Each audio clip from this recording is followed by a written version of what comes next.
네, 힘이 납니다. 할렐루야. 아이고, 오늘 찬양을 같이 하는데, 오늘 찬양 인도하신 우리 집사님이세요? 아, 얼마나 찬양을 은혜롭게 인도하시는지, 정말 하늘이 활짝 열리는 듯한 은혜를 너무 많이 받고, 제가 이제 은혜를 받고 또 성령께서 이제 저한테 이렇게 임재하신다. 이렇게 되면 제 육체적인 그 현상에 나타나는 게 하나 있어요. 그냥 눈물이 주르르 흘러버려요. 뭐 슬픈 것도 아니고, 근데 그냥 주님께서 이렇게 임재하셨다, 또 은혜가 된다 그러면은 이렇게 눈물이 주르르 흐르는데, 찬양 끝나는 부분에 눈물을 많이 흘렸습니다. 그리고 또 우리 사모님하고 우리 집사님, 우리 오 집사님이신가요?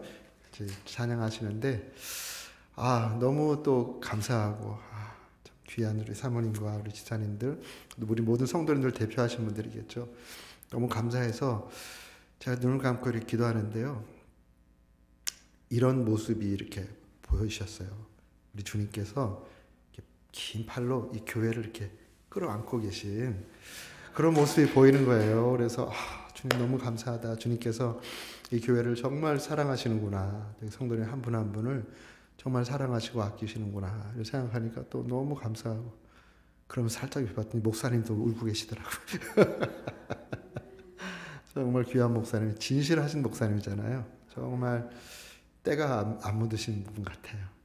순수하고 진실하신 목사님, 또 귀한 성도님들과 함께 이렇게 아름다운 공동체를 이루고 계시는데, 우리 하나님 정말 이 교회를 사랑하시고 또 성도님 한 분 한 분들을 정말 아끼고 사랑하시는구나 라고 생각하면서 제가 먼저 은혜를 너무 많이 받았습니다. 너무 감사하고요.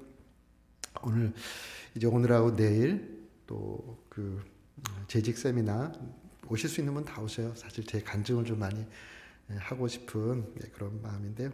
그때 같이 은혜 나누면 좋겠습니다. 이제 우리 교회가 창립 49주년 맞고 또 50주년을 준비하면서 이제 정말 앞으로 또 다른 50년의 위대한 교회의 미래를 꿈꾸고 또 앞으로 나아가실 텐데요. 우리 하나님께서 이 교회 가운데 정말 놀라운 계획을 세우시고 인도해 가실 줄로 믿습니다. 요즘 교회가 참 어려워요. 그리고 또 신앙생활 하기가 점점 어려워지는 그런 시대가 되고 있습니다. 근데 가만히 생각해 보면 우리 초대교회 성도들은 더 어려운 가운데 신앙생활을 했어요. 더 어려운 가운데 교회를 세우고 복음을 전하고 교회를 지켜왔다는 것을 생각하면 참 지금 힘들지만 또 앞으로도 어렵겠지만, 그래도 오늘 우리 이번에 주제처럼 우리가 걸어갈 길, 우리 교회가 앞으로 걸어갈 길을 초대교회에서 길을 찾다, 그런 마음으로 어제 처음 교회가 탄생한 예루살렘 교회를 보면서 성령 공동체의 그런 모습을 봤는데요. 오늘은 그 두 번째 시간으로 데살로니가 교회 이야기를 좀 나누기를 원합니다. 여러분, 데살로니가 전서 후서를 읽다 보면 특별히 전서 1장에 데살로니가 교회의 참 아름다운 모습을 여러분들이 만나게 됩니다. 1장에 보면 믿음의 역사, 사랑의 수고, 소망의 인내가 넘치는 그러한 교회의 모습을 이야기하잖아요. 우리 기독교의 3대 virtue, 3대 덕목이 있다면 믿음, 소망, 사랑이죠. 우리 목사님 딸들의 이름이 사랑이 첫째고, 사랑, 소망, 그 다음에 믿음. 예. 정말 이름을 잘 지신 것 같아요. 저는 아들이 셋입니다. 네. 믿음, 소망, 사랑에 정말 기독교의 모든 덕목을 갖춘 그런 교회입니다. 믿음의 역사가 풍성했다라는 거 1장에 보면, 그 1장 9절 부분에 보면, 너희가 어떻게 우상을 버리고 하나님께로 돌아와서 살아계시고 참되신 하나님을 섬기는지와, 그 전에는 그들이 우상을 섬기는 그러한 삶을 살았지만 이제 그것들을 버리고 살아계신 하나님께 돌아오고 생명의 하나님께 돌아와서 하나님의 자녀로 거듭났다. 그리고 하나님을 섬기는 삶을 살고 있다. 이런 말씀을 하고 있습니다. 믿음의 역사가 풍성한 거죠. 그 어려운 상황이었지만 구원받고 돌아오는 생명의 역사가 그 교회 가운데 많이 있었다는 것입니다. 사실 가정에 아기가 태어나면 모든 평안함이 다 깨져버리죠. 힘들고 바쁘고 잠도 못 자고 뭐 정신없는데 생명이 태어난 것으로 기쁘잖아요. 정말 기쁘잖아요. 교회가 아무 문제 없이 조용한 거 참 좋지만 처음 믿는 영혼이 돌아와서 주님께로 돌아와 새 생명을 얻고 또 교회를 잘 모르니까 이렇게 저렇게 뭐 잡음이 나도 한 생명이 거듭났다는 걸로 교회가 기뻐하잖아요. 그런 기쁨이 넘치는 교회였습니다. 전에 제가 그 위스콘신의 어느 교회에 이제 말씀을 전하러 갔다가 어느 권사님이 식사 대접을 하시는데 제가 잊을 수 없는 말씀을 들었어요. 거기도 이제 좀 외딴 지역이기 때문에 이렇게 한국 분들이 별로 많지 않아요. 그래서 거기 교회가 개척이 되고 또 건축도 잘하고 그랬는데 시간이 갈수록 이제 교회가 점점점 이렇게 연세 드신 분들만 남는 교회가 된 거예요. 근데 그 권사님이 그 교회에서 오래 신앙생활 하셨는데 전에는 권사님이 젊을 때 같이 재밌게 신앙생활 했는데 이제 다 같이 나이가 이렇게 들어가니까 교회에 아이들이 없어진 거예요. 그래서 뭐 애들이 있으면 시끌벅적하잖아요. 그런 것도 없고 조용한 건 좋은데 이러다가 교회가 없어지는 거 아닌가, 우리 사랑하는 교회가 죽는 게 아닌가 고민을 많이 하셨다는 거예요. 그런데 새로운 목사님이 오셔서 젊은 사람들이 들어오면서 아이들이 교회에서 뛰어다니고 아이들이 시끄럽게 하고 막 이렇게 하는데 너무 하나님께 감사하고 좋다고 그러면서 마지막으로 이런 말씀하세요. 이제는 제가 죽어도 여한이 없습니다. 그런 말씀하시는 거예요. 이분이 교회를 생각하면서 마음으로 깊이 기도하셨던 모양이에요. 하나님, 우리 교회에 젊은이들도 오고 우리 애들도 있고 또 젊은 새로 구원받은 영혼들 이렇게 있기를 간절히 기도하셨던 모양이에요. 그런 모습을 보니까 이제 죽어도 여한이 없다.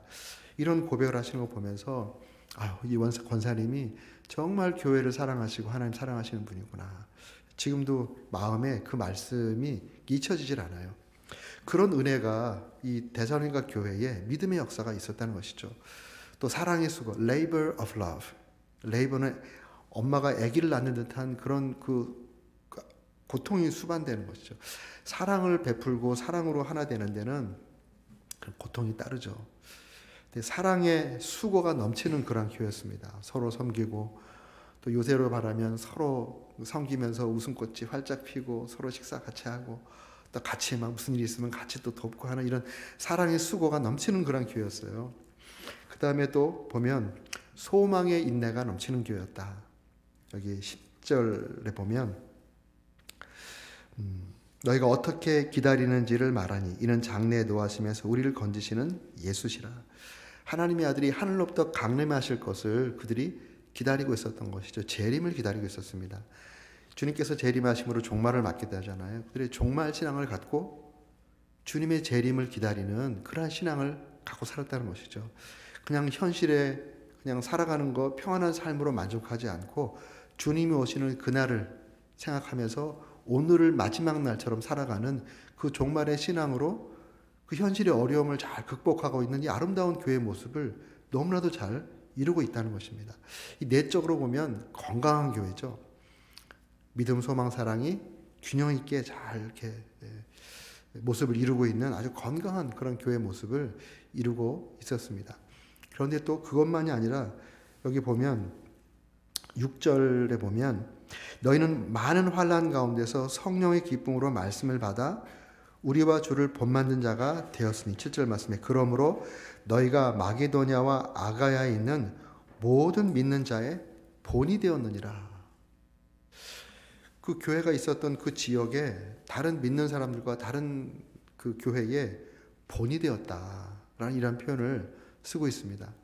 내적으로 건강한 것뿐만 아니라 외적으로도 좋은 영향을 끼쳤다는 것이죠. 저는 이 말씀 데살로니가 교회를 묵상하면서 굉장히 은혜가 됐어요. 제가 이제 목회를 선교하려고 하다가 이제 목회를 하게 됐잖아요. 목회를 어떻게 할까 고민하다가 주께서 주신 감동이 성경에 있는 교회들을 잘 묵상하고 거기에서 원리를 뽑아서 지금 네가 목회하는 곳에 잘 적용하면 되겠다라는 감동을 주셔서 뭐 다른 교회가 어떻게 하는지 뭐 이거 막 찾아다니면서 시간 낭비하지 않고 그냥 성경만 연구하게 됐어요. 그러면서 데살로니가 교회를 연구하면서 너무나도 많은 은혜를 받았어요. 아, 이 교회는 이래야 되는구나. 내적으로는 건강하고 외적으로는 좋은 본이 되는 그런 교회가 돼야 되겠다. 건강한 교회, 영향력을 끼치는 교회. 그래서 제가 섬기는 교회의 표가 건강한 교회, 영향력 있는 교회, Healthy Church and Impacting Church. 요거로 교회의 표를 삼고 아예 그냥 헌장에다가 박아버렸어요. 성도님들 같이 기도하고 우리 교회가 이 방향으로. 그래서 교회 사역도 내적인 사역, 교회의 건강을 위해서 inward ministry죠. 내적을 향한 사역. 그 다음에 좋은 영향력을 끼치기 위해서 외부를 향한 사역. 전도하고 선교하고 사회복지하고 또 사람들을 세우는 장학사역하고 이런 우리 교회가 건강한 것만큼 우리 교회에 영향을 주는 것만큼 외부도 동일하게 그렇게 영향을 끼치는 그래서 우리 교회만 뭐 잘 되고 우리 교회만 건강하다 그런 것이 아니라 다른 교회들에게 좋은 영향을 끼치는 그런 교회가 되자고 그렇게 이제 하고 목회를 했었어요. 그리고 어느 날 이게 정말 진정성이 담긴 거라면 우리의 재정도, 우리의 맨파워도, 휴먼 리소스, 파이낸셜 리소스와 휴먼 리소스, 하나님께서 우리 교회에 허락해 주신 이러한 것들을 내부적으로 건강한 목회, 건강한 교회가 되는 도로 50% 사용하고 50%는 우리 교회를 이 땅에 존재하게 하신 좋은 영향력을 끼치는 것에 50%를 사용하자고.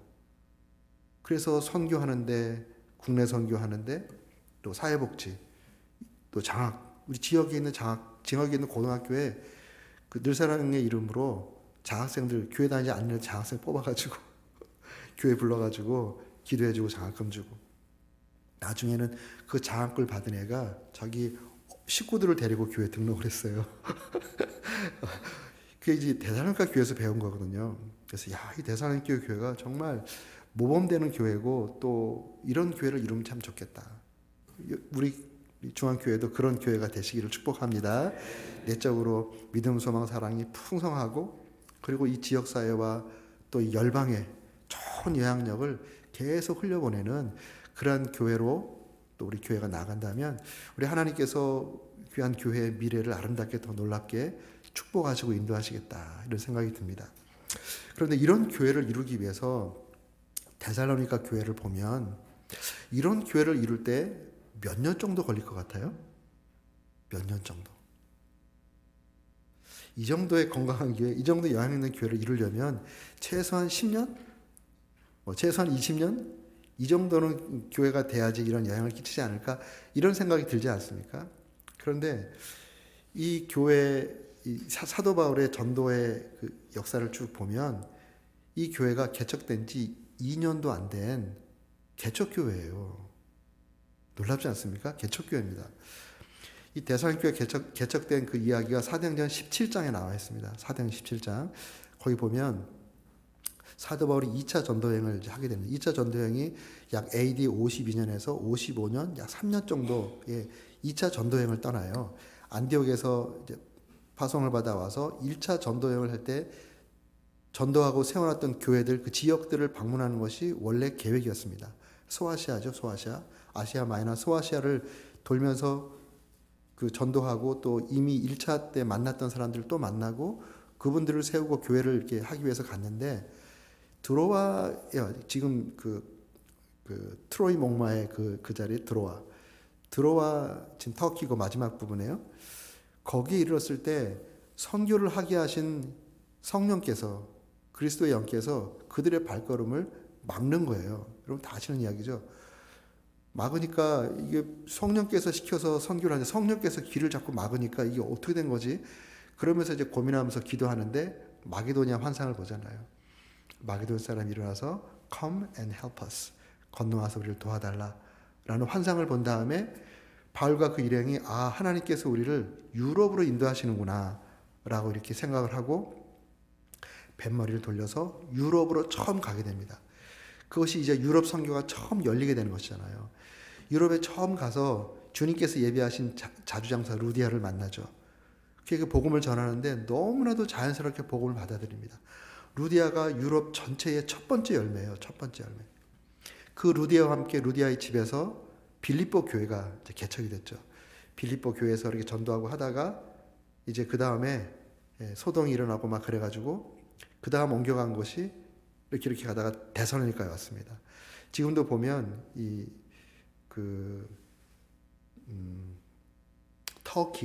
터키가 유럽하고 아시아를 이렇게 아우르는 지역이 지금 튀르키예라고 하는데, 거기 바로 터키 국경 마지막 부분 거기가 빌립보예요. 그리고 조금 더 지나가면 거기 데살로니가 있습니다. 그 데살로니가에 가서 복음을 전하죠. 17장에 그 얘기가 나옵니다. 거기서 세 일해 동안 21일 동안 복음을 전합니다. 복음을 전하고, 그리고 회당에 들어가서 구약 당시에 바울이 들고 있던 성경은 구약 성경이었죠. 구약 성경을 가지고 메시아 그리스도가, 예수가 그리스도다, 팔레스타인에서 태어나서 죽은 메시아, 또 하나님의 성령으로 부활하신 그리스도가, 예수가 메시아다라는 것을 증언합니다. 바울은 구약에 대해 학자죠. 구약에 대해 학자입니다. 그런데 부활하신 예수 그리스도를 만나기 전까지는 이 구약에서 그리스도를 보지 못한 거죠. 보지 못했었습니다. 그런데 부활하신 예수를 만나면서 그의 눈에서 비늘이 벗겨지잖아요. 굉장히 상징적인 겁니다. 그의 눈에서 비늘이 벗겨지면서 구약을 보는 새로운 안목이 열려버린 거죠. 성령을 받은 겁니다. 성령을 받으면 우리 눈이 떨어지는 거예요. 이 비늘이.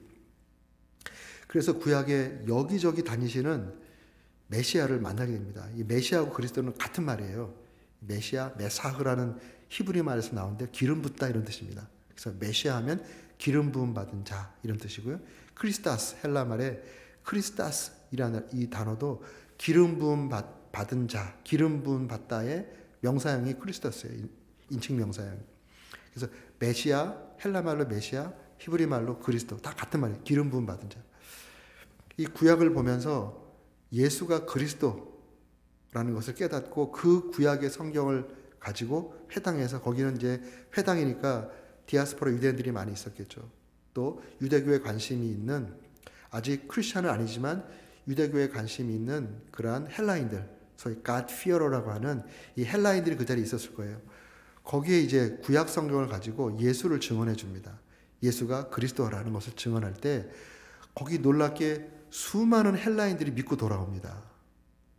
그리고 많은 귀부인들, 이 귀부인도 믿고 돌아오는 생명의 역사가 데살로니가에서 풍성하게 일어나는, 거기서 교회가 생겨진 거죠. 데살로니가 교회가. 그래서 세 일해 동안 그들에게 하나님의 말씀을 증거합니다. 하나님의 말씀을 증거했는데, 사람들이 일어나고 믿는 사람들이 생기고 하니까 특별히 다른 디아스포라 유대인들 있죠. 이 유대인들이 바울을 시기합니다. 생명의 역사가 일어나는, 바울이 유대인이잖아요. 전향한 유대인입니다. 그러니까 바울을 굉장히 미래 지도자로 그들이 기대하고 있었는데, 갑자기 부활하신 예수님 만나고 그 부활하신 예수님을 전하는 전도자가 되어버렸으니까 바울에 대해서 굉장한 반감이 있었어요, 유대인들이. 그래서 이 저작거리에 있는 깡패들을 동원해가지고 데살로니가에서 바울을 죽이려고 하는 겁니다. 여러분 잘 알다시피 바울이 도망쳐 나오잖아요. 도망쳐 나와서 배를 타고 저 밑에 아데네, 지금 그리스 아데네 그쪽으로 도망가서 아데네에서 복음을 전합니다. 그런데 그때 그 마게도냐 그 위쪽에 같이 일행이었던 실라와 디모데를 거기 남겨놓고 바울만 도망쳐 나와요. 도망쳐 나오고 그 처음 믿은 그 사람들을 돌보도록 한 거죠. 그리고 이제 아데네에서 복음을 전했는데 아데네에서는 교회가 잘 세워지지 못했어요. 그리고 이제 아데네에서 그 항구 쪽으로 떨어져 있는 고린도로 가서 고린도에서 1년 6개월을 유하면서 복음을 전합니다. 그런데 바울 생각 속에 지금 처음 믿고 돌아왔던 수많은 헬라인들, 또 귀부인들, 이렇게 이루어졌던 이 데살로니가 교회가 그 유대인들이 자기를 죽이려고 그렇게 혈안이 돼서 고통스럽게 했는데, 처음 믿은 그리스도인들, 이 교회가 어떻게 됐을까? 그들이 믿음을 지키고 있을까? 굉장히 고민이 많이 됐겠죠. 아마 기도도 많이 했을 거예요. 소식이 궁금했을 겁니다. 그런데 사도행전 18장에 가보면, 18장 5절인가요? 거기 가보면 거기 남겨놓고 왔던 디모데와 실라가 고린도로 찾아와서 고린도에서 만납니다. 얼마나 반가웠겠어요. 혼자서 어렵게, 고린도가 굉장히 타락한 도시였거든요. 굉장한 타락한 도시에 여기 아테네에서 지적으로 그들에게 어프로치 했지만 먹혀지지 않으면서 고린도로 가면서는 내가 사람의 지혜의 말로 하지 않고 성령의 나타나심으로 복음을 전하겠다. 이런 각오를 하고 그 타락한 도시에서 복음을 전하는데 처음에는 굉장히 힘들었어요. 아마 굉장히 낙심이 됐을 거예요. 두렵기도 하고 낙심이 됐을 텐데 성령께서 말씀해 주시잖아요. 이 성에 내 백성이 많다. 이렇게 감동을 주시니까 아, 여기 하나님 백성들이 있구나 라고 생각하면서 복음을 열심히 전하다가 마게도냐에서 내려온 디모데와 실라를 거기서 만났습니다. 서로 반갑게 만났지만 바울이 제일 먼저 뭘 물어봤을까요? 데살로니가의 그 처음 믿은 그 형제들, 처음 믿은 그 사람들 신앙생활 잘하고 있냐고 이거 물어봤겠죠. 그러니까 얘기를 해주는 겁니다. 우리가 알고 있는 얘기. 믿음, 소망, 사랑, 가름 건강한 공동체를 이루고 있고 그 어려운 가운데, 그리고 벌써 시간이 얼마 안 되지만 그 지역에 믿는 많은 사람들의 본이 되고 있습니다. 이 얘기를 전해준 거예요. 그러니까 얼마나 감사하겠어요. 얼마나 기쁘겠어요. 그리고 그 뒤에 보면 이제 또 교회마다 다 문제가 있으니까 여러 가지 또 문제에 대한 얘기도 해줘서 그 고린도에 1년 6개월을 머물면서 첫 번째로 쓴 편지가 우리가 가지고 있는 데살로니가 전서입니다. 많은 성경학자들이 바울이 썼던 많은 편지 가운데 제일 먼저 쓴 책이 데살로니가 전서라고 합니다. 그렇게 본다 그러면 바울이 거기서 복음을 전하고 내려와서 아테네에서 있고 그 다음에 고린도에서 1년 반 동안 있었던, 고린도를 떠나기 바로 직전에 썼다 그러면은 2년 가까이쯤 됐을 테고요. 또 뭐 그 전에 썼다 그러면은 뭐 1년 반 정도 됐을 때, 개척된 지 1년 반 정도 됐을 때 지금 우리가 읽고 있는 데살로니가 전서를 쓴 겁니다. 정말 놀랍지 않습니까? 얼마 되지 않았는데 2년도 안 된 교회가, 개척된 지 2년도 안 된 교회, 소위 개척교회예요. 또 개척교회를 이루고 있는 거기 성도들은 지금처럼 신앙생활하다가 몰려든 성도들이 아니잖아요. 처음 믿은 성도예요. 처음 예수님 믿고 변화된 성도들이 이룬 개척교회인데 2년이 안 됐는데 어떻게 이런 정말 오고 가는 모든 교회의 모범이 될 수 있는 건강한 교회, 영향 있는 교회를 이룰 수 있었을까? 그 비결이 뭘까? 여러분, 그 비결이 뭘 것 같습니까? 여기 데살로니가 전서 오늘 함께 읽으신 본문에 나와 있어요. 본문 2장 13절. 거기 보면 바울이 이렇게 감사를 합니다. 2장 13절에 죄송합니다. 그러므로 우리가 하나님께 끊임없이 감사함은, 하나님께 정말 감사했죠. 감사함은 너희가 우리에게 들은 바 하나님의 말씀을 받을 때에 사람의 말로 받지 아니하고 하나님의 말씀으로 받음이니 진실로 그러하도다. 이 말씀이 또한 너희 믿는 자 가운데서 역사하느니라. 말씀이 이렇게 만들어 놓은 겁니다. 말씀이 그들에게 떨어지니까 사람이 만들었다 그렇게 하지 않고요. 하나님의 말씀이 이런 교회를 만들어 버린 겁니다. 바울은 그것을 너무너무 감사하고 있는 거예요. 예루살렘 교회를 어제 성령에 대해서 말씀을 드렸다면, 두 번째 이 데살로니가 교회는 말씀의 역사가 강력하게 일어났던 교회입니다. 여기 너희 믿는 자, 이 말씀이 또한 너희 믿는 자 가운데서 역사하느니라. 이 역사했다라는 그 단어가요, 에네르게오라는 단어입니다. 에네르게오에서 영어 뭐가 나왔겠어요? 에너지라는 단어가 여기서, 그 능력이죠. 에너지는 능력, 파워. 이 말씀이 그들 가운데 능력으로 역사해버리니까 개척된 지 얼마 안 된 교회가 이와 같이 건강한 교회, 영향력 있는 교회를 이루었다는 것입니다. 말씀이 역사하면 이런 역사가 일어납니다. 우리 신앙생활의 연조, 몇 년 동안 신앙생활, 이거를 무시할 수는 없습니다. 거기도 의미가 있습니다. 그렇지만 연조가 길다고 좋은 성도가 되는 게 아니에요. 보니까 연조가 짧다고 신앙이 약한 게 아니더라고요. 뭐가 정말 하나님께서 마음껏 쓰시는 성도가 되고 성숙한 성도가 되는가, 이것은 그분 가운데 말씀의 역사가 얼마나 활발하게 능력으로 일어나는가, 이거에 따라 달라지더라고요. 아무리 신앙생활 오래 했어도 말씀의 역사가 없으면 변화가 없는 거예요. 우리가 신앙생활 하면서 참 고통스러운 게 있잖아요. 신앙생활을 10년, 20년 했는데 변화가 없어요. 그러면 본인도 고통스럽잖아요. 또 옆에서 보는 특별히 목회자들은 굉장히 고통스럽습니다. 사실. 마틴 루터, 여러분 마틴 루터 하면 기독교 역사에서 바울, 어거스틴, 루터, 캘빈 이렇게 계보가 내려가잖아요. 하나님께 정말 놀랍게 쓰임받은 분인데요. 이분이 종교개혁을 하면서 막 정말 목숨을 내놓고 이렇게 할 때 이분이 낙심해가지고 그런 일 있었잖아요. 그 얘기 나오잖아요. 낙심해가지고 그냥 이불 쓰고 있으니까 그 부인이 상복 입고 와가지고 뭐 그런 예화 들으셨잖아요. 자기가 알고 있던 주의 종 루터가 죽었다 그래서 막 옆에 상복 입고 와가지고 부인이 여기 사모님들이 참 믿음의 사모님들이 훌륭한 목사님 만드시는 것 같아요. 그런데 그렇게 낙심하고 힘이 다 빠져버린 게 왜 그랬냐면요. 그가 목숨을 걸고 이 성경 말씀대로 제대로 다 가지고 선포를 하는데 성도님들이 하나도 안 바뀌는 거예요. 생각이 안 바뀌는 거예요. 어려서부터 경험해왔던 캐톨릭의 그런 곳으로부터 이 성경 말씀으로 이 새롭게 해석한 이 말씀으로 아무리 말씀해도 이 위에서 이 위에 있는 사람들 신부들이나 또는 몇몇 사람들은 막 변화되고 있는데 막상 교회 성도님들 변화되지 않는 거예요. 그러니까 낙심되는 거예요. 그런 것이 있는데 여기 이 데살로니가 교회는 얼마 안 됐지만 이 말씀의 활발한 역사가 일어나면서 이렇게 놀라운 변화가 일어난 거죠. 우리 귀한 교회가 이 말씀이 강력하게 살아서 신앙생활을 언제 했는지가 상관없이 모두가 말씀의 능력으로 주님께서 원하시는 그 트랜스포메이션, 이 변혁의 역사가 일어나기를 축복합니다. 이 설교의 목적은 인포메이션이 아니라 트랜스포메이션입니다. 트랜스포메이션이요. 제가 설교를 강의할 때 꼭 가르치는 겁니다.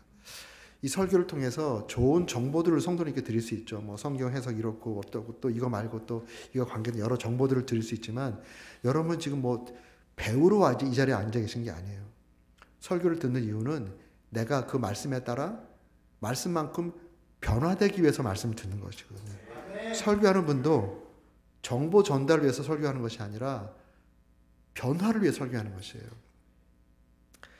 그런 역사가 이제 일어나 버렸습니다. 여기 좋은 모델이 있어요.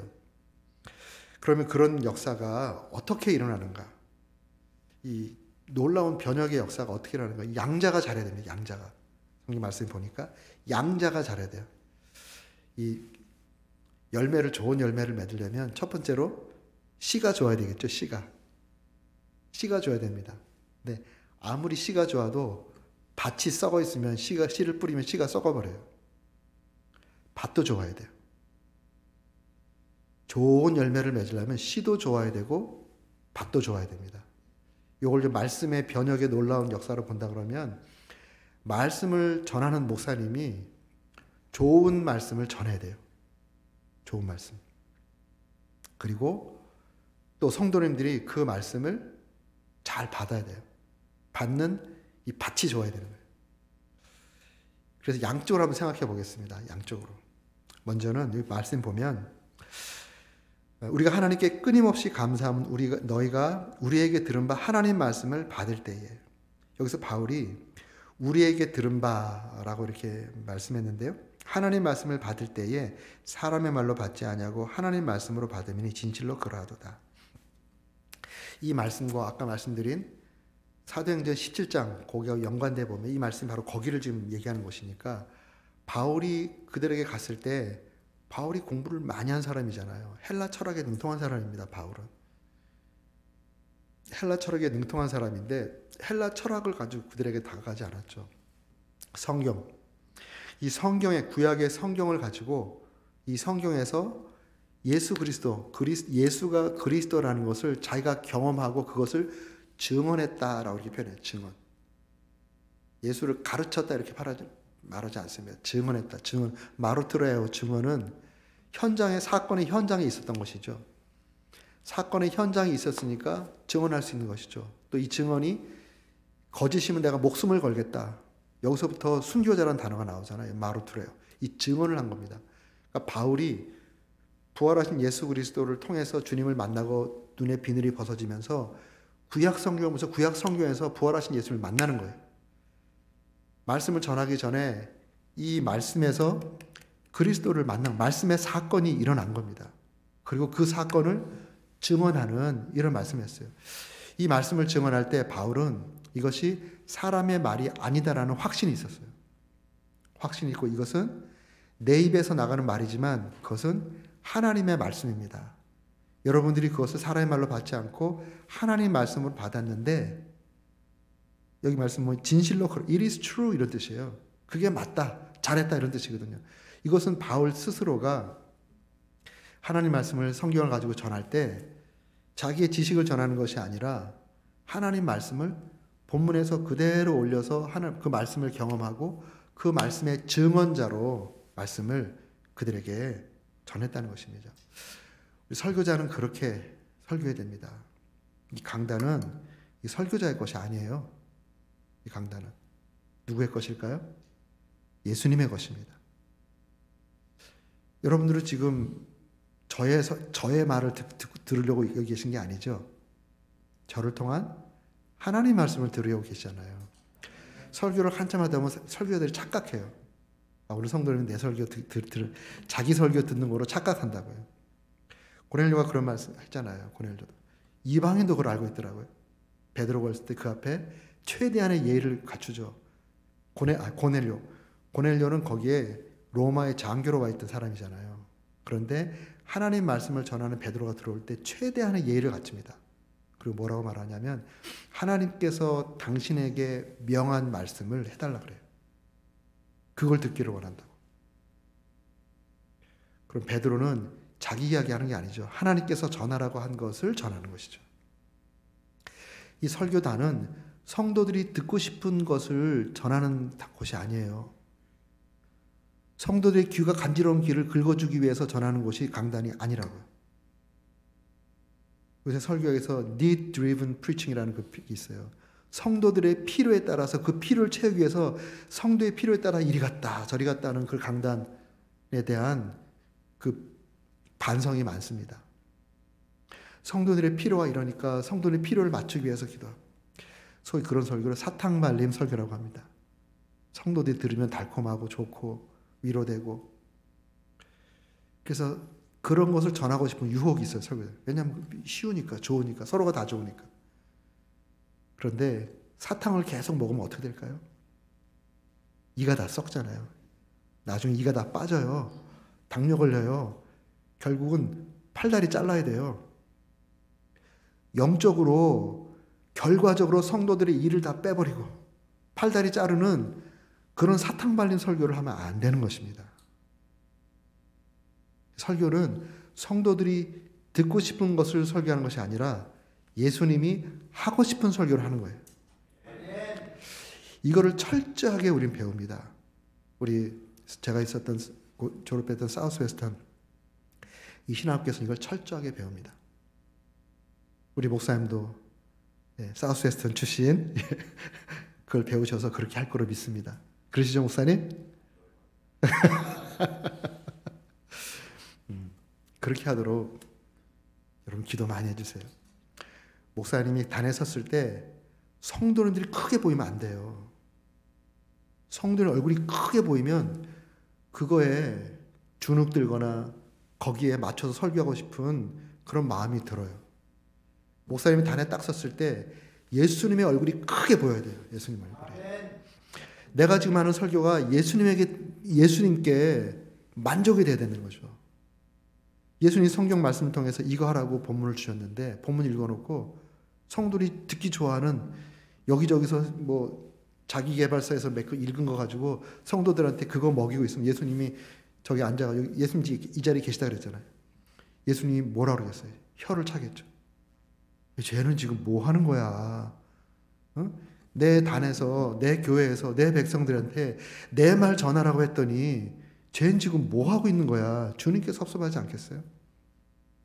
성도들이 처음엔 좋을 것 같지만요, 나중에는 결국은 깨어있는 성도들은 기도하고 목사님이 예수님 두려워하고 성도 두려워하지 않고 예수님 두려워하고 예수님께서 성경을 통해서 주신 말씀 용감하게 가감없이 외치는 목사님 되게 해달라고 기도하게 되죠. 제가 신학교에 갔는데요. 이제 그 신학교에서 공부하다가 이제 박사과정 할 때 제가 목회를 하면서 이제 공부를 하게 됐어요. 근데 하나님께서 부르신 교회가 놀만이라고 오클라호마예요.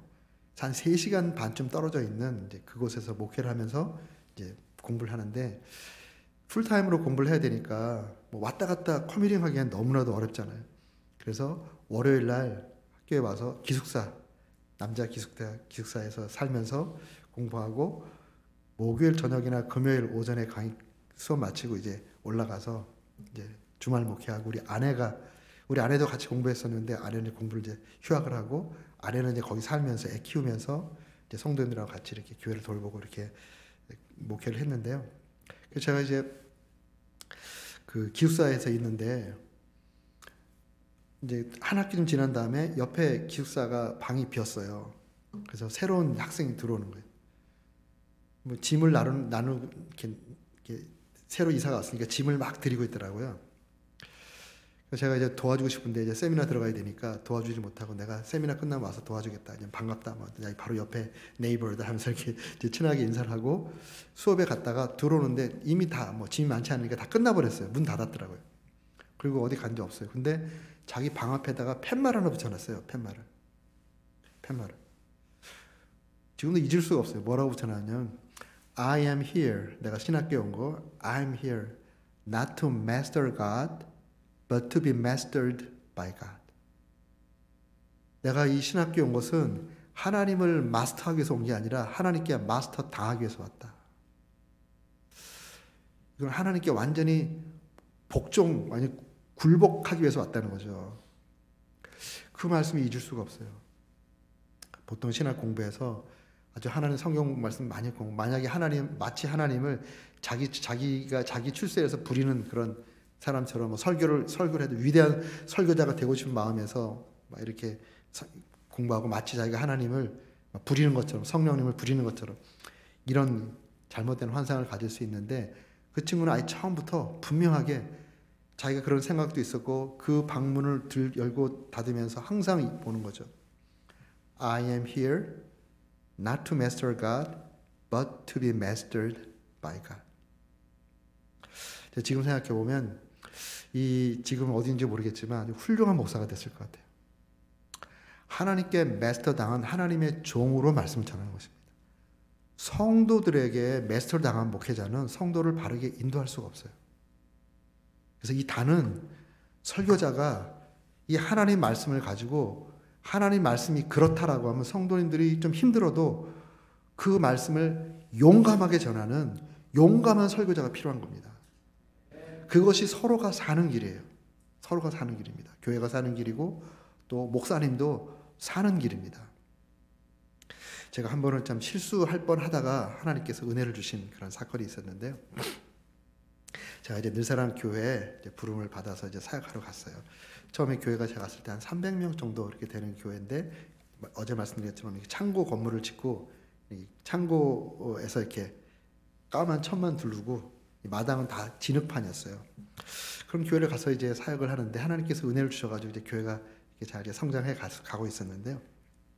첫 번째 맞는 송구 영신 예배를 맡게 됐습니다.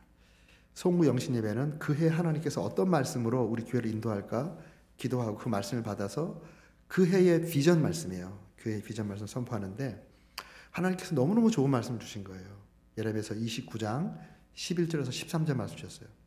너희를 향한 내 생각은 내가 하나니 재앙이 아니요 평안이라 장래의 소망을 주려 하는 것이다. 이런 말씀이잖아요.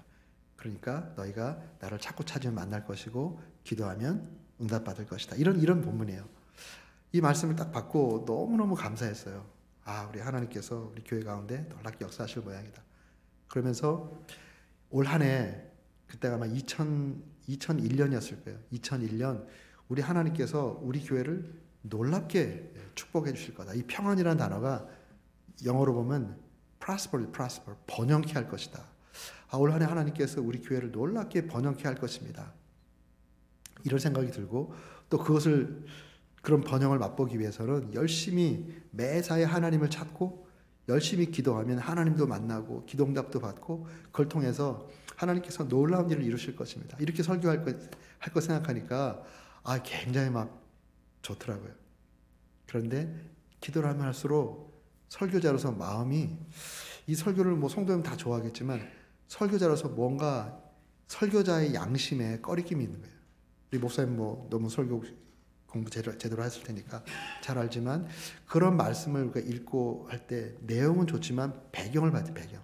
왜 그런 말씀을 주셨는지 배경 속에서 말씀을 선포해야 되니까 그 배경은 뭐냐면은 이스라엘 백성들이 생명의 근원 되신 하나님을 저버렸잖아요. 생명의 근원 되신 하나님을 버리고 물을 담을 수도 없는 웅덩이를 파는 그런 어리석은 일 때문에 하나님의 징계를 받잖아요.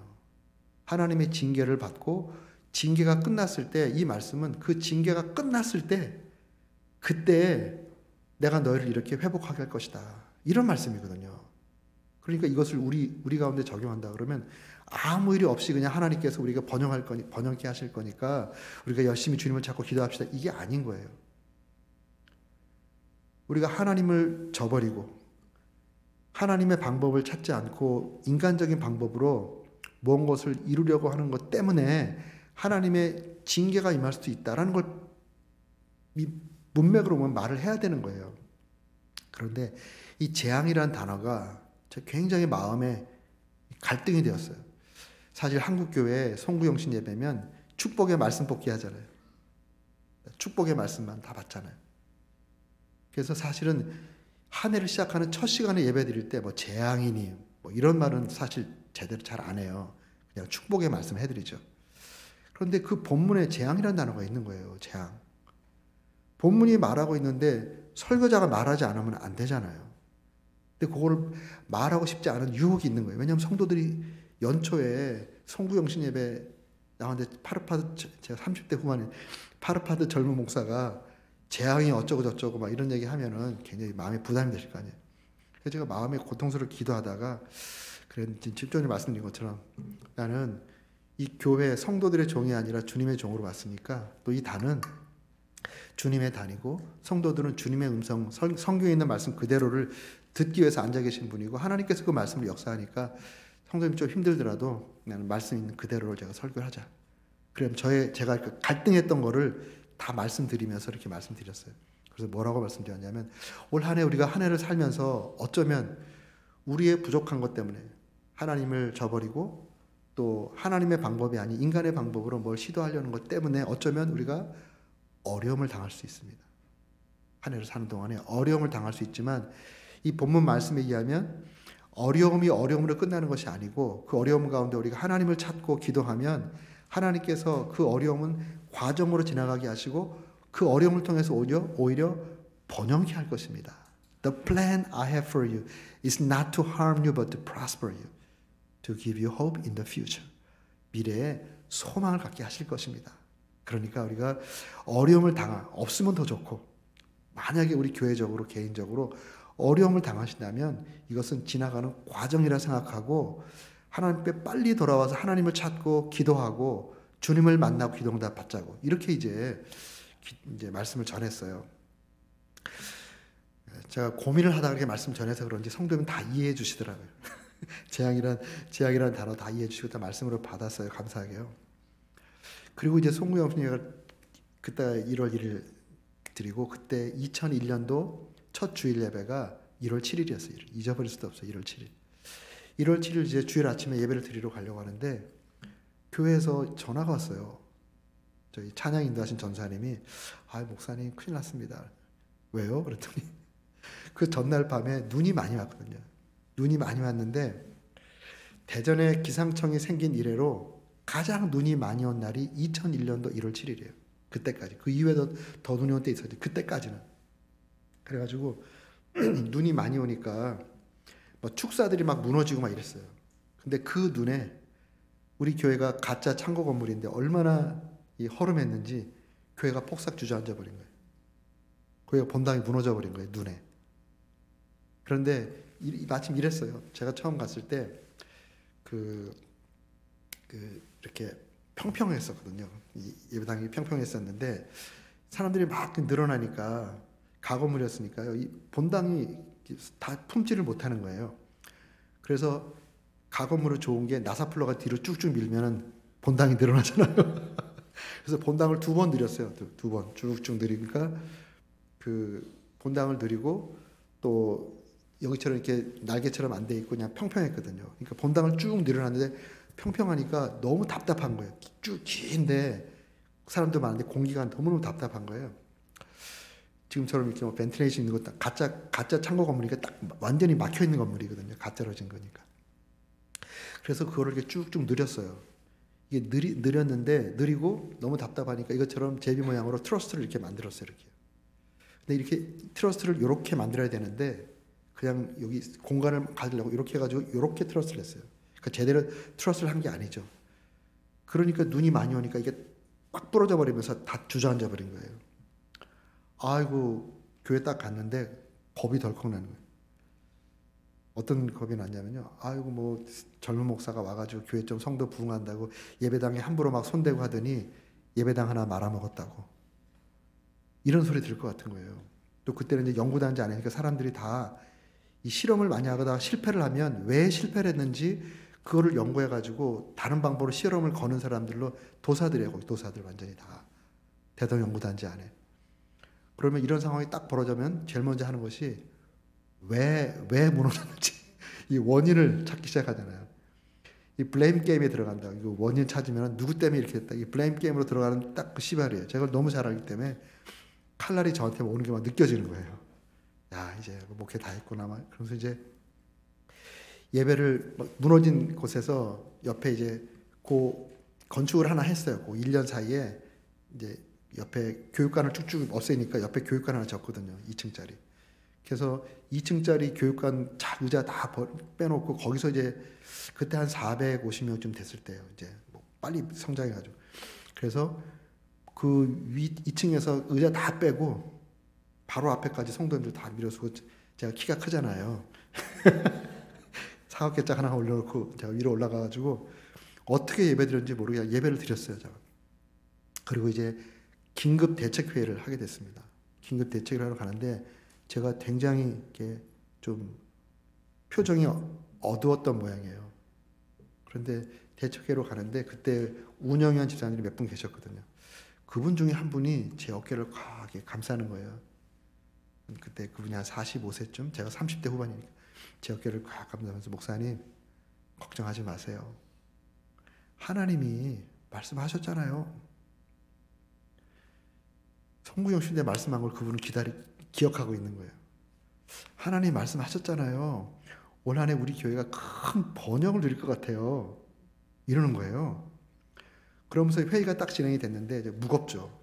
무거운데 그분이 먼저 말을 딱 하는 거예요. 회의 시작기도 딱 하고 제가 이제 이거 어떻게 대책을 세울까 이런 얘기 하려고 하는데 그분이 먼저 말을 딱 하시는 거예요. 집사님들, 하나님께서 목사님을 통해서 성구 영신 예배 때 올 한해 하나님의 계획을 말씀하지 않았냐고. 재앙 같은 일을 경험했을 때 이 재앙은 번영으로 가는 과정인 줄 알고 우리가 열심히 기도하고 주님을 찾자고 말씀하지 않았냐고. 그러면 번영으로 갈 거라고 주님께서 미리 말씀하지 않았냐고.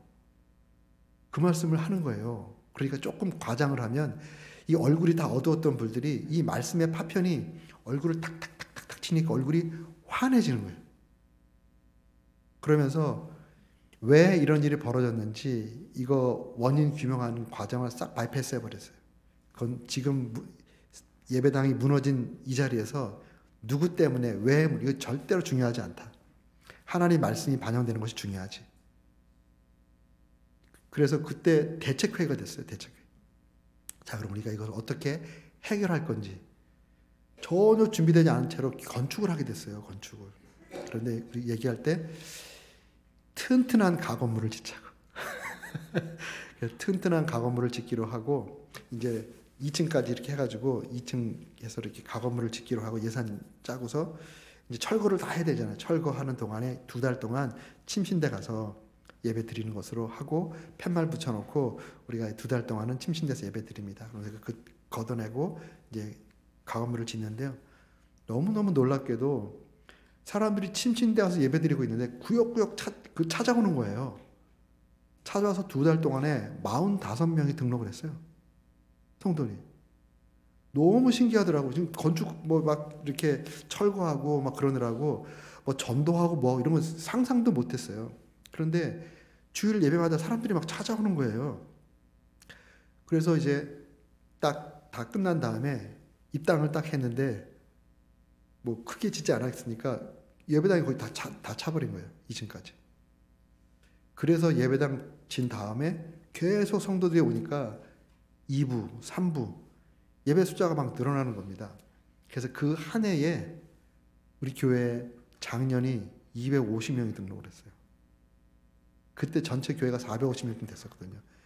작년에 250명 등록, 아이들이 100명 등록했어요. 350명이 등록해서 정확하게 2배는 아니지만 거의 80% 이상이 그 해에 숫자적으로 확 늘어버렸어요.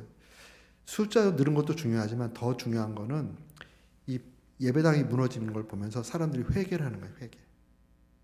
사실 그 늘사랑 교회는 지금도 그 장로님인데 그분 장로님 되셨는데 그분이 한국의 건물 토목공학과 교수인데요. 건물의 안전도 계산하는 전국에서 가장 탁월한 교수예요. 한국이 한림원이라고 들어가거든요. 한림원. 그 분야에서 가장 탁월한 그 연구자들을 한림원 멤버로 해서 그 과학자들을 모아서 그룹한 게 있어요. 그래서 한림원 멤버라고 하면 자기 분야에 최고란 뜻이에요.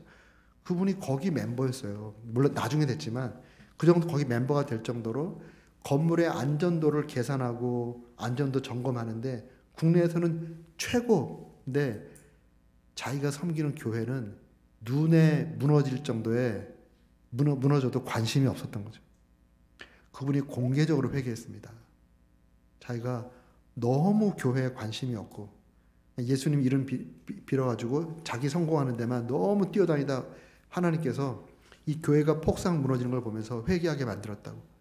자기 내면의 성전이 무너졌다고. 그때부터 자매 중보기도가 생기면서 그 자매 중보기도가 쭉 성장해서 교회에 어마어마한 영적인 에너지가 되어버렸어요. 다시 이제 복귀를 해서 보면 제가 이 말씀에 충실하지 않게 올 한해 하나님께서 너무 좋은 말씀 주셨습니다. 올 한해 복이 넘칠 겁니다. 아무 일 없을 겁니다. 뭐 이렇게 만약에 설교했다 그러면 그렇게 설교했다가 7일 만에 교회 본당이 무너졌다면 아마 이 강단의 권위도 같이 무너졌을 거예요. 지금 늘사랑 교회가 만들어지지 않았을 겁니다. 제가 우리 목사님들하고 설교 세미나 하고 이렇게 할 때 위대한 설교자가 되는 거 그런 허황된 꿈을 버리라고. 여기 선 사람이 위대하게 되는 게 뭐가 중요합니까? 선포되는 하나님 말씀을 위대하게 만드는 선포되는 하나님 말씀이 강력하게 역사할 수 있는 하나님 말씀을 위대하게 만드는 설교자가 중요한 것이지 본인이 위대한 설교자가 되는 게 뭐가 의미가 있냐고. 그런 허황된 꿈을 버리시라고. 그리고 선포되는 말씀이 위대하게 되기 위해서는 성경에서 말한 그대로 가감하지 않고 성도님들 듣고 싶은 귀에 간지러운 그런 말씀이 아니라 성경에서 주신 말씀을 그대로 전하는 목사가 되면 하나님의 말씀을 풀어놓으면 하나님의 말씀이 각자 필요하게 역사해서 하나님의 말씀이 성도를 만들고 교회를 만들어 간다고. 그런 역사가 계속 일어나기 바랍니다. 네. 또 이쪽에 이제 성도들 입장에서는 목사님은 그렇게 하셔야 됩니다. 또 그렇게 하고 계신 줄로 믿습니다. 그리고 또 그렇게 할 수 있도록 목사님이 마음껏 성경에서 있는 말씀을 정말 성도님들 예의는 갖춰야 되겠지만 성도님 때문에 말씀을 희석하거나 물타거나 이렇게 하지 않도록 엑기스 그대로 선포할 수 있는 목사님 될 수 있게 기도해 주시고 보장해 주세요. 그럼 교회가 삽니다. 그 다음에 교회 입장에서는 본문의 말씀처럼 우리에게 들은 바 하나님의 말씀을 받을 때에 사람의 말로 받지 아니하고 하나님 말씀으로 받음이니. 이게 중요합니다. 이 겉으로 보기에는 지금 사람이 서서 말씀을 전하지만 이 말씀의 내용이 성도들이 다 알 수 있잖아요. 아, 저 말씀은 성경에서 나온 말씀을 풀어서 우리에게 지금 먹이는 거구나. 이 성경 읽어놓고 딴 얘기 하시는 거 여러분 다 아시잖아요. 여기는 엔터테이닝 하는 곳이 아닙니다. 전 정말 성경 본문 읽어놓고 그냥 막 성도를 웃기는 엔터테이닝 하는 목사님 보면 성도님들이 불쌍해요. 저 귀한 시간 하나님 앞에 앉아가지고 엔터테이닝 아니면 저 TV 앞에 앉아있는 게 훨씬 더 낫지. 그런데 정말 성도님들이 생각하시기에 아, 저 말씀은 성경에서 있는 말씀을 목사님이 충성스럽게 성경에 있는 말씀을 그대로 선포하시는구나 라고 한다 그러면 그것은 더 이상 목사님의 말씀이 아닙니다. 목사님의 입을 빌어서 예수님이 하시는 말씀이에요. 그러니까 사람의 말로 저 목사님의 말로 받는 것이 아니라 하나님의 말씀으로 받아야 됩니다. 여러분 설교는 듣는 게 아니에요. 듣는 게 아니라 받는 겁니다. 여기 말하잖아요. 말씀으로 받음이니 또 앞부분에 보도 성령의 기쁨으로 말씀을 들어서 이렇게 안 하잖아요. 성령의 기쁨으로 말씀을 받아. 하나님 말씀은 받는 거예요. 듣고 평가하는 게 아니라고요. 말씀 듣고 뭐 말씀이 은혜가 있느니 없느니 이러고 평가하는 게 아니에요. 은혜가 있든 없든 하나님께서 성경의 말씀을 통해서 목사님을 통해서 말씀할 때 나한테 하시는 말씀이 뭔가 이거를 받을 줄 알면 말씀의 역사가 일어납니다. 전에 교회에 이제 신학교가 가까이 있으니까 요새 뭐 세컨드 라이프 얘기 많이 하잖아요. 그래서 그 은퇴한 이후에 어떻게 살 건가 그거를 미리 준비한 분들이 많으세요. 그 중에 특별히 좀 헌신된 분들은 신학교를 많이 가요. 선교지 간다고. 또는 은퇴한 다음에 경제적 여유가 있으니까 요새 젊은 사람들이 시골교회 가기 힘들거든요. 그러면 시골교회 가서 섬긴다고 자기 은퇴비 가지고 어려운 시골교회 섬기고 또 선교지에 무목교회들 많거든요. 일본 같은 경우도 무목교회가 1000개예요. 그러면 자기 은퇴금 가지고 거기 가서 선교하고 의미 있는 노년을 보내겠다고 헌신하고 그 신학 공부를 많이 하세요. 그래서 한때는 저 침신대 야간 MDV의 10분의 1이 느사람 교회 집사님들이었어요. 많이 공부를 했어요. 근데 그 중에 어떤 분이 설교를 딱 끝냈는데 신학교 다니시는 분이에요. 3학년쯤 되셨는데 그분이 제가 설교를 이제 딱 마쳤는데 지나가다 딱 만났어요. 목사님 오늘 설교 짱이었다고 너무 좋았다고 이러는 거예요. 그러더니 하는 말씀이 98점이에요. 98점. 깜짝 놀랐습니다. 아, 이 집사님이 설교를 들으면서 점수를 매기고 있었구나. 목사님 너무 좋았어요. 98점. 아, 제가 정말 주님 큰일 났습니다. 어떻게 하죠? 결국 뭐 그분은 별로 하나님께서 제 생각에 그분은 신학 공부를 안 했으면 좋았을까. 괜히 신학 공부해가지고 머리만 그냥 커져가지고 설교 점수 매기는 그러니 자기가 변화되겠어요? 설교를 점수 매기고 있는데 그 말씀을 자기에게 준 하나님의 말씀으로 받고 자기가 변하겠냐고요. 그 말씀대로 맞추겠냐고요. 우리 교회는 그런 분 안 계시죠? 아멘이 없으시네. 안 계시죠? 아멘. 네.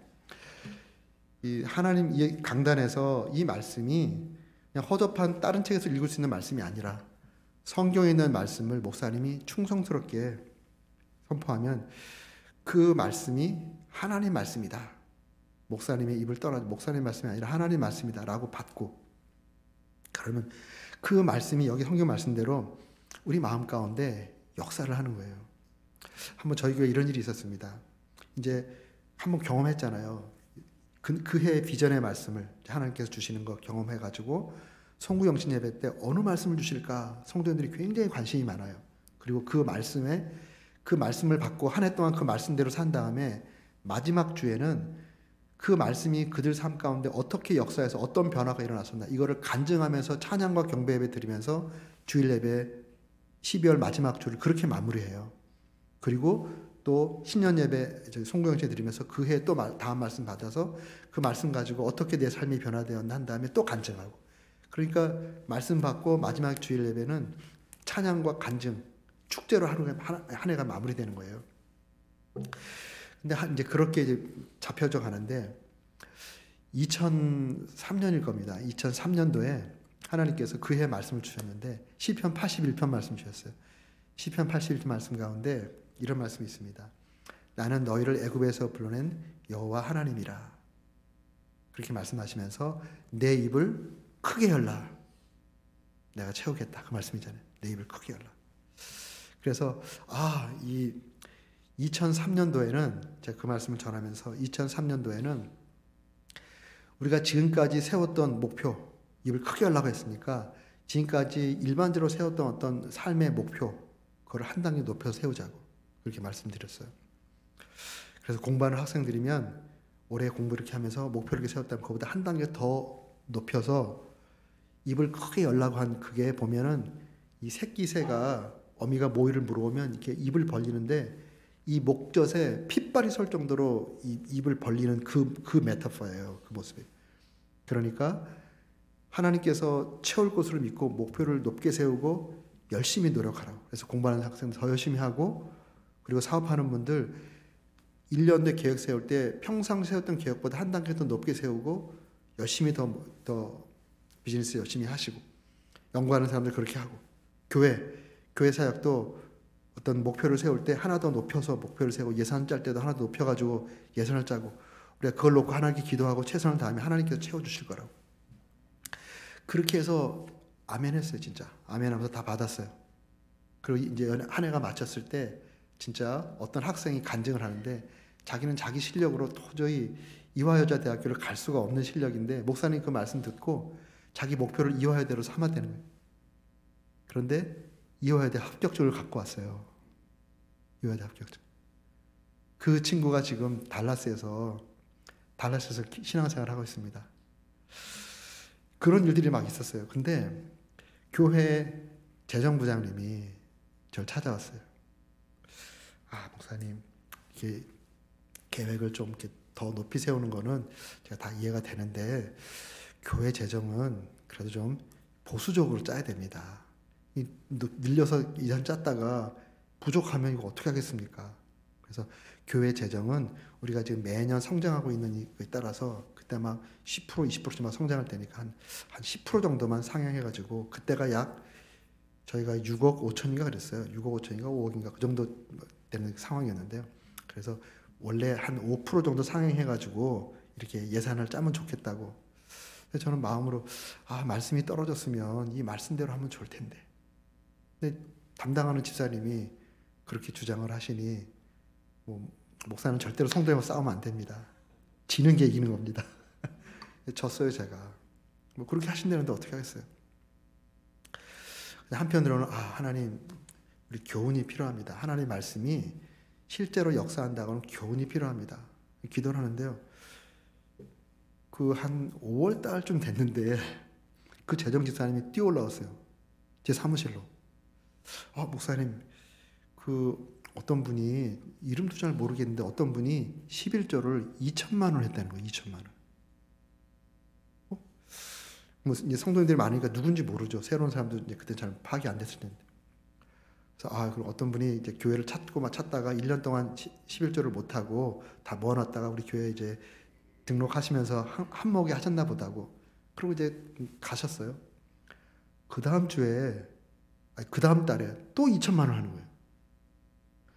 11조를 2천만 원 사람이 없거든요. 그 대전에는.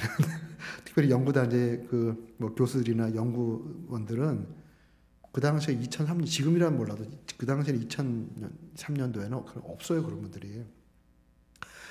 두 달을 그렇게 하시는 거예요. 그 다음 달도 그렇게 하시는 거예요. 그 다음 달도 그렇게 하시는 거예요. 그때쯤은 이제 어느 분이 이제 얼추 파악이 됐어요. 근데 그분이 등록을 안 하시더라고요. 그래서 등록 안 하시면 또 기도할 중이니까 생각하고 이렇게 안내는 잘하지만 제가 신방하거나 이러진 않거든요. 근데 그 다음 달도 또 2천만 하는 거예요. 그래서 한 분이 5달 동안에 1억을 했어요. 1억을. 전체 예산이 한 5억 정도 되는데 한 분이 1억을 해버린 거예요.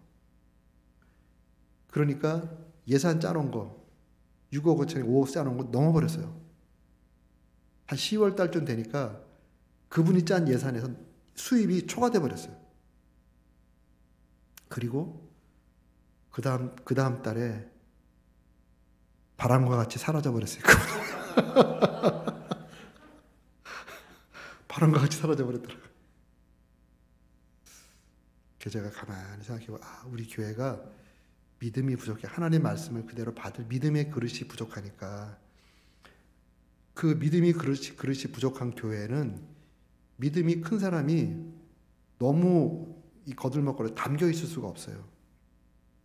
교회 떠나는 분들 가운데 상처받아 믿음이 없어 떠나는 분들 계시지만, 이 교회가 이 성도님을 담을 수 있는 그릇이 안 돼서 떠난 사람도 있어요.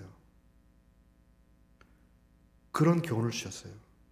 만약에 우리가 주님께서 선포하신 말씀대로 교회가, 다른 분들은 다 그렇게 했던 것처럼 교회가 만약 그런 그릇을 키워서 그렇게 했다 그러면 어쩌면 그분이 계속 우리 교회에서 같이 신앙생활을 하면서 정말 기쁘게 주님을 섬겼을지도 모르겠어요.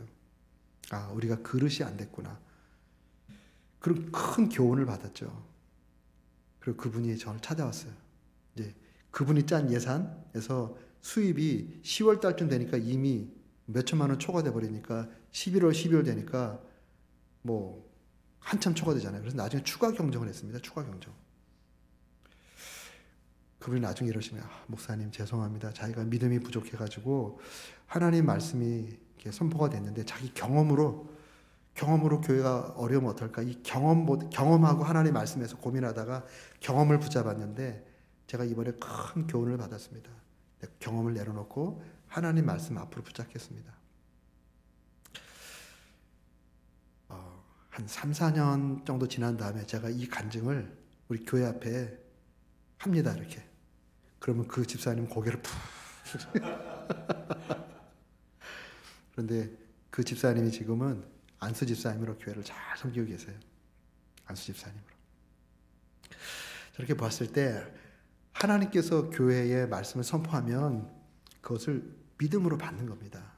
사람의 말로 받지 않고 하나님 말씀으로 받고 그 말씀에 우리 인생을 거는 거예요. 교회 사역도 그 말씀에 거는 겁니다. 그러면 하나님이 책임져 주시는 거예요. 하나님.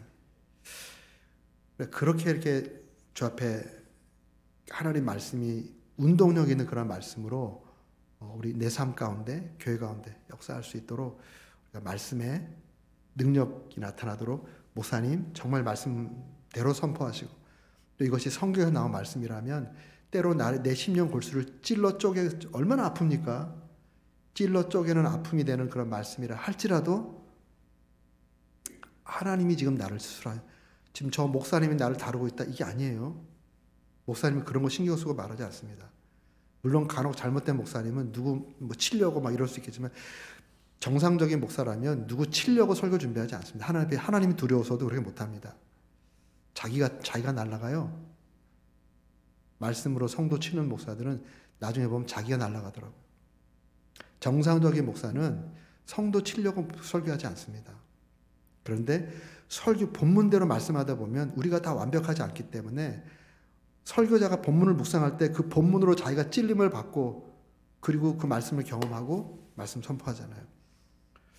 그리고 성도님들이 그 말씀을, 저 목사님이 지금 저 말씀 나를 치네, 이게 아니고 하나님이 지금 나의 복된 날을 위해서 말씀으로 내 영혼을 수술하고 계시는구나. 할렐루야로 받으시기 바랍니다. 하나님의 말씀으로 받고 그 말씀에 나를 조정하고 나를 이렇게 맞추고 어쩌스 말씀에 나 자신을 조정하고 그리고 말씀의 비전 따라 인도하심 따라 결정하고 나가면 하나님이 책임져 주십니다.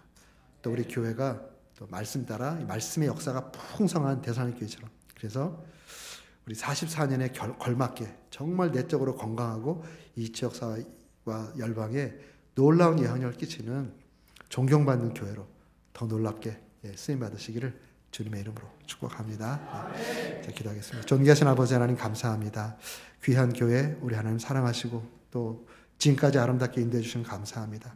귀한 말씀의 종을 보내주시고 하나님 말씀을 신실하게 수종들게 하심을 감사합니다.